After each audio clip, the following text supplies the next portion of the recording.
What's up, everybody, and welcome back to Legit Whiskey Reviews. And today I want to talk about Old Forester 1920.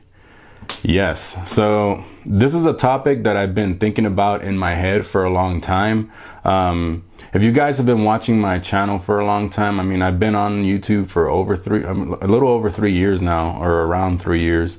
4 years actually. 2020 was when I started. But anyways, this is a bottle that I've talked about many times. I reviewed it on my channel before. Earlier on in the channel I reviewed it, and it's a bottle that I've always put on lists. It's been on plenty of my lists whenever I make list videos. Like I said, I've reviewed it, and I've always talked really good about this bottle. But what I wanted to talk about today a little bit, is I feel like over the last year and a half to probably 2 years, it's been a long time, where I feel like the quality in the bottle, the experience that I used to get and what I get now, I feel like it's different as far as Old Forester 1920. Like, something's changed, and I'm not sure what it is. I've been trying to pinpoint it, and I know a lot of people, and that's fine, a lot of people are probably going to disagree with me. But I feel like anyone that has, been into Old Forester 1920 for a long time, like more than 2 years, 3, 4, 5 years, like a long time, you guys might notice what I'm talking about. But people that just started, drinking and just experiencing 1920s, they won't be able to tell. You can't tell what you used to get to what you're getting now. If you enjoy it, you're just gonna enjoy it. But I feel like something's changed in here, and I don't know what it is, but I feel like the bourbon itself, I don't know, I feel like it's like sharper. I feel like something's like, maybe there's younger barrels that go into making this batch now. The whiskey's younger. I'm not sure what it is, but the flavors that I used to get, I don't necessarily get consistently anymore. Every now and then there's a bottle that I'll get that reminds me of what it used to be, but more than not, especially lately, like I said, a year and a half to 2 years, I feel like it's gone down. Like, I just feel like it's not what it used to be. So that's what I have in the glass here, and I haven't had it for a little while. I wanted to give it a break just to see, like, try to figure out what it is that I'm not enjoying anymore. But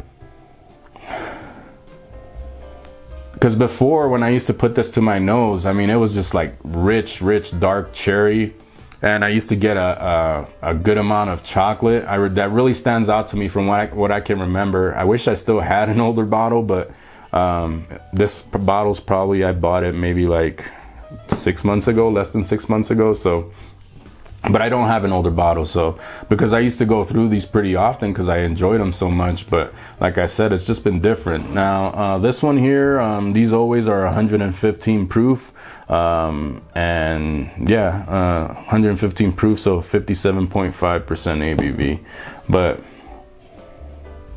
on the nose, that's one thing that really stands out, is that it's sharper on the nose. Like, you just get an alcohol punch that you didn't used to get before. At least not me. It didn't come through like it's coming through now. It's like, it's not only the alcohol, but it's like a sharp note. Like, I don't know, it's sharp.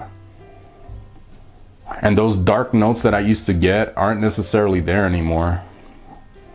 And now, while I'm talking about this 1920, I'm not saying that it's bad. It's not bad at all. It's an excellent bourbon, but for what it used to be and what it is now, that's what I'm talking about. There's a difference there. And if you guys disagree, just let me know in the comments. If you guys agree, if you guys have noticed the difference, then let me know as well, because I like to know. Maybe I'm just crazy and I'm not, I don't know, but I do notice a difference. And as far as like the Whiskey Row series, the 1910 has consistently been my favorite, because that one still till this day, any bottle I buy, it stayed consistent. Like, from the first time I ever tried it to now, yeah, it's always been consistent, and I haven't noticed a difference in that one. But this one here, the 1920, is where I'm noticing a difference. But yeah, let me try this on the palate just to get a feel for it. Cheers.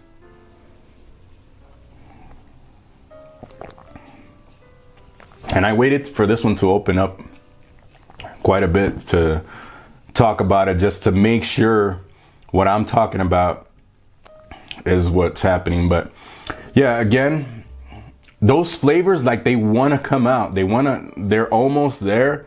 What I'm talking about, I got a little bit of a cherry note, but that cherry note used to really jump out. So you could tell it was a dark cherry, and it was like, it would punch you in the mouth. Like you would get that cherry note. And the chocolate, I'm not even getting that much now. And I'm still getting that sharpness on the palate that I never got before on the 1920. But yeah, I'm not sure what's going on. Now, is it enjoyable? Like I keep saying, on the nose and on the palate, yes, it's enjoyable. But for what I used to get, that's where I'm, there's a difference there. And so I'm not saying this is bad. I'm just saying something's changed. And I don't know what it is. Like I said, maybe they're using younger whiskey. Maybe the number of barrels that, I'm not sure. I'm just not sure what's going on. But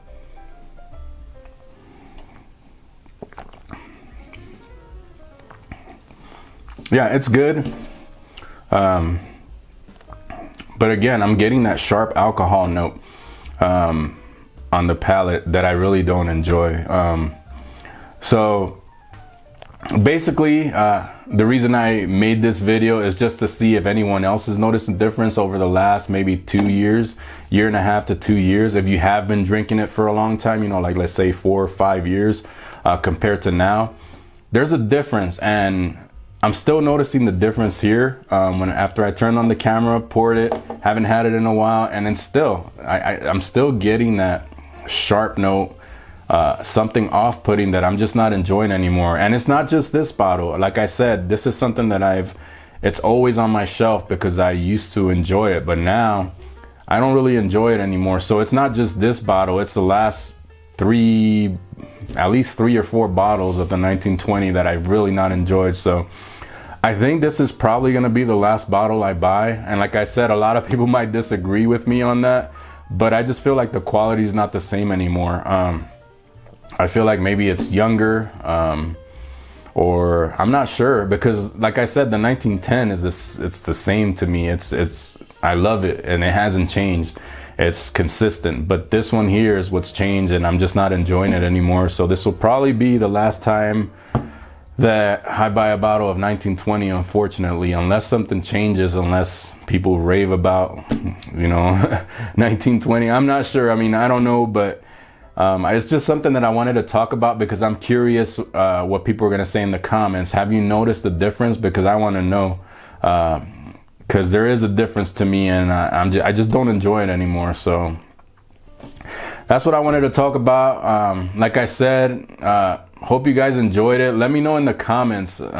Have you noticed a difference if you have been drinking it for a long time?